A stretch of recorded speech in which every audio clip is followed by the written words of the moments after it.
할렐루야! 멜번 한인장로교회 성경통독반에 오신 여러분을 예수님의 이름으로 환영하고 축복합니다. 오늘은 48번째 시간입니다.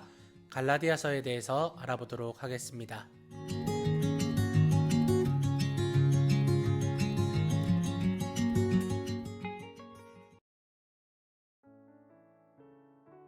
갈라디아서를 들어가기 앞서 사도행전 뒤에 로마서를 하지 않고 갈라디아서를 먼저 하는 이유는 바울 서신의 집필 순서를 따라서 진행하기 위함입니다.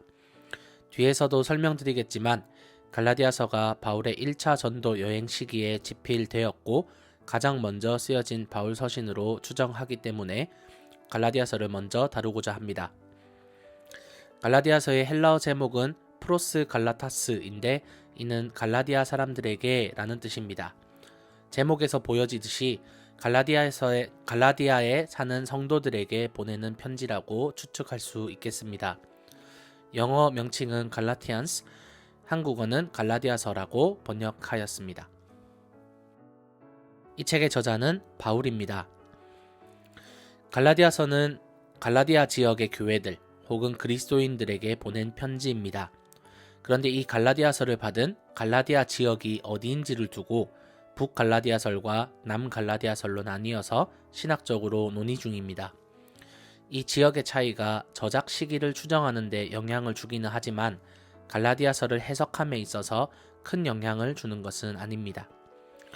북갈라디아서를 주장하는 사람들은 성서신학에서 원래 전통적으로 갈라디아 지역을 터키 북쪽 지역으로 해석해 왔었고 갈라디아 사람들이라는 말의 보편적인 사용을 볼 때에 행정구역상의 갈라디아가 아니라 인종적인 갈라디아 사람들로 해석을 했고 따라서 주전 230년경 건설되었다가 로마에 편입된 갈라디아 왕국이 있었던 터키 북부 지역을 말한다고 주장합니다. 북갈라디아를 주장하는 사람들에 의하면 누가가 사도행전 16장 6절이나 18장 23절에 언급했던 갈라디아란 행정구역이 아니며 3차 전도여행 초기에 북쪽 지역을 방문했을 때 세운 교회들로 봅니다. 따라서 북갈라디아설에 의하면 갈라디아서는 바울의 3차 전도여행 이후인 57년이나 58년 정도에 기록되었을 것으로 봅니다.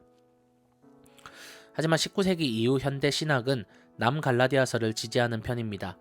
여기에 몇 가지 이유가 있는데 먼저 갈라디아서 4장 13절에 의하면 바울이 건강을 회복하는 기간에 갈라디아 교회들을 처음 방문했다고 하는데 이는 건강의 회복기에 있는 환자가 험악한 산악지역인 북쪽 지역을 방문하는 것은 어려울 것이라는 점이 첫 번째 이유입니다.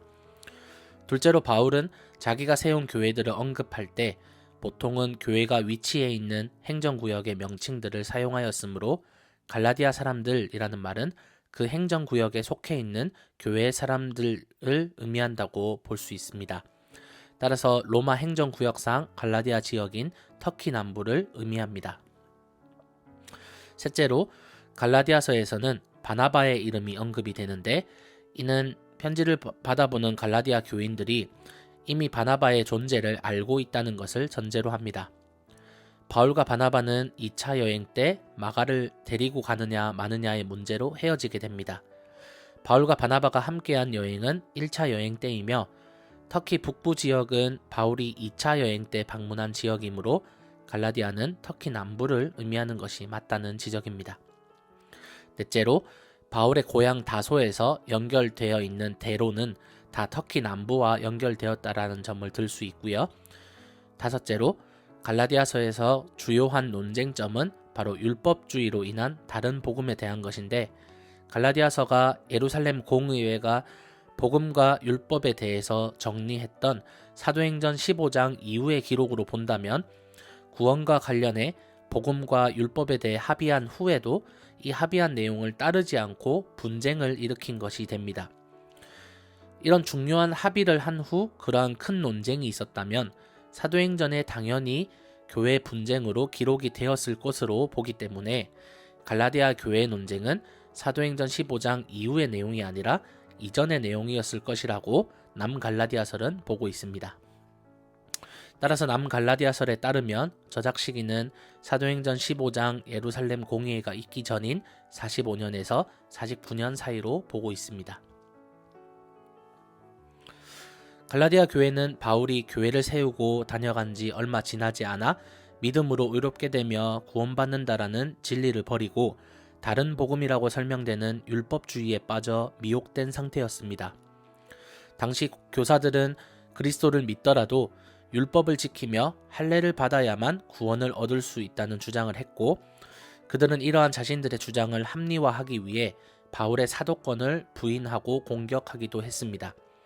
그래서 바울은 올바른 참된 복음을 전함으로써 성도들이 오직 믿음으로 구원받으며 율법으로부터 완전히 자유하다는 사실을 전하기 위해서 이 편지를 썼습니다.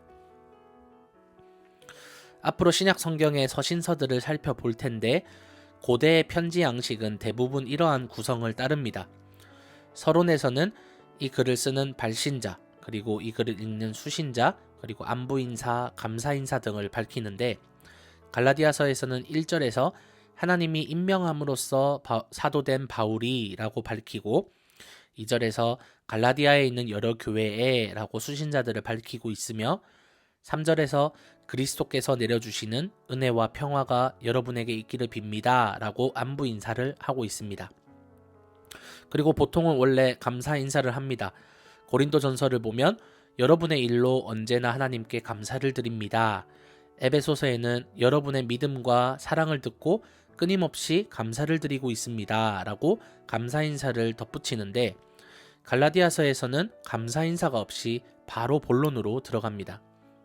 다른 복음에 미혹된 갈라디아 교회를 향한 바울의 격한 감정을 어렴풋이 추측할 수 있습니다. 이후 편지에서 본격적으로 자신이 할 말을 쭉 집필합니다. 그리고 끝으로, 마지막으로 라는 표현을 통해서 덧붙이는 말을 하는데, 이러한 표현을 통해서 권면을 적극적으로 활용합니다. 갈라디아서에서는 6장 11절 이후의 내용인데, 바울은 할례를 그리고 육체를 자랑하는 것이 아니라 십자가 외에는 자랑할 것이 없다라는 내용을 권면으로 기록합니다. 마지막 결론에서 바울은 주 예수의 은혜가 있기를 빈다라는 축복으로 글을 마무리하고 있습니다. 이것이 고대 편지 양식, 그리고 바울 서신이 채택하는 일반적인 양식입니다. 갈라디아서가 집필되게 된 결정적인 이유는 바로 율법주의 구원론 때문입니다. 유대인 출신 그리스도인들이 이방인에게 그리스도를 믿는 사람들도 율법을 지키고 할례를 행해야만 구원을 얻을 수 있다는 가짜 복음, 다른 복음을 전하기 시작하였고, 이 사실을 들은 바울은 즉시로 이 편지를 써 갈라디아 지역으로 보내게 된 것입니다. 그래서 그런 의미에서 갈라디아서의 내용을 살펴본다면 편지의 서론이 1장 1절에서 10절에 나옵니다. 앞에서 말씀드린 것처럼 서론에는 발신자, 수신자, 안부 인사 등이 나옵니다. 이후 본격적으로 바울이 하고 싶은 말을 1장 11절에서 6장 10절에 걸쳐서 기록하고 있습니다. 먼저 1장 11절에서 2장 21절에는 바울 자신의 사도권과 복음에 대해서 변증하는 내용이 나옵니다. 바울은 갈라디아 성도들이 다른 복음에 넘어간 것에 크게 슬퍼하며, 실제로 다른 복음이라는 것이 있는 것이 아니라 복음을 왜곡시킨 거짓과 미혹뿐이라고 말합니다. 그래서 참된 복음이란 사람으로 인한 것이 아니라 그리스도로 인함이며, 바울 자신의 사도됨 또한 그리스도로 인함임을 고백하면서 복음과 자신의 사도권이 하늘로부터 왔음을 변증하고 있습니다. 3장 1절에서 4장 31절은 믿음으로 의한 의에 대해서 기록합니다. 사람이 어떻게 의에 이르고 구원을 얻는지에 대해 설명하는 것인데, 여기에서 바울은 복음과 율법을 극명하게 비교하며 오직 복음을 믿는 것으로 구원을 얻을 수 있음을 말합니다. 이를 위해서 바울은 여러 가지 장치를 성경 곳곳에서 끌어오는데, 먼저 유대인들이 존경하고 조상으로 여기는 아브라함이 어떻게 의롭게 여김 받은지에 대해서 말합니다. 그가 율법을 지킴으로써 의인이 된 것이 아니라 하나님을 믿는 믿음을 하나님이 그의 의로 여겨주셨다고 말하고 있습니다. 그래서 아브라함을 통해서 하나님이 베푸신 약속과 언약을 상기시키며, 아브라함이 있었을 때는 율법이 없었고 모세는 아브라함보다 430여 년 정도 후의 사람인데, 아브라함이 이미 믿음을 통해서 의를 얻은 것을 율법이 생긴 후에 그 430년 후에 생긴 율법이 그 의를 폐할 수 없다라는 것입니다. 바울은 또한 어떤 것을 차용하고 있냐면 로마인들이 많이 데리고 있었던 개인 교사 문화를 차용하고 있습니다. 개인 교사란 부유한 집안의 주인이 자신의 아들을 가르칠 만한 똑똑한 종을 아들에게 붙여놓고 그 아들의 소년 시절에 모든 학문과 역사, 예절, 문화 등을 익히게 합니다. 그는 아들의 선생이기 때문에 아들을 지도하고 때로는 벌할 수도 있습니다. 하지만 이 아들이 장성한 후에 아버지의 유산을 물려받을 때에는 개인 교사는 더 이상 자신의 제자였던 이 아들, 이제는 주인이 된 그를 가르칠 수도 벌할 수도 없습니다. 그는 이제 자신의 주인이 되었기 때문입니다. 바로 율법이 그렇다는 것입니다. 율법이 우리에게 개인 교사 역할을 했습니다. 예수님이 이 땅에 오시기 전까지 율법이 사람들을 지도하고 죄에 대해서 지적했습니다. 하지만 이제 예수님이 이 땅에 오셨고 그를 믿는 믿음이 실제하기 때문에 이제는 개인 교사였던 율법은 우리를 얽매지 못하는 것입니다. 우리는 이제 주인이 된 사람처럼 자유하게 됩니다. 마지막으로 바울은 아브라함의 아내였던 사라와 하갈, 그들을 통해서 태어난 이삭과 이스마엘을 예로 듭니다. 하갈은 육신을 따라 취한 아내이며 자유인이 아니라 여종이었으며 그를 통해 태어난 이스마엘 또한 육신을 따라 태어난 종의 아들입니다. 하지만 사라는 완전히 자유인이었으며 약속을 따라 약속의 아들 이삭을 낳았습니다. 그래서 이삭 또한 약속과 자유의 아들입니다.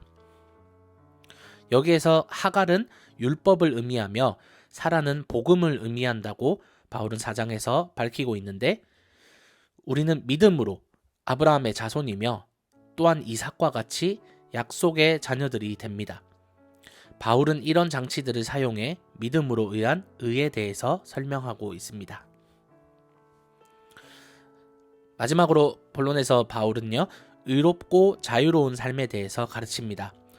우리가 믿음으로 구원을 받았고 우리의 죄의 값은 그리고 율법의 저주는 예수님께서 가져가셨기에 우리는 갇힌 것이 아니라 자유하며 해방된 사람들입니다. 그렇게 의롭게 자유로운 우리는 결국 성령의 인도하심을 따라 살아가야 합니다. 왜냐하면 우리는 육신의 자녀가 아니라 성령의 사람들이기 때문입니다.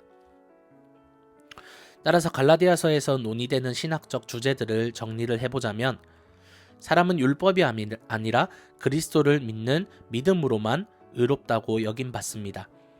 율법은 우리를 의롭게 만들어주지 못합니다. 오히려 율법에 근거해서 사는 사람은 다 저주 아래에 있습니다.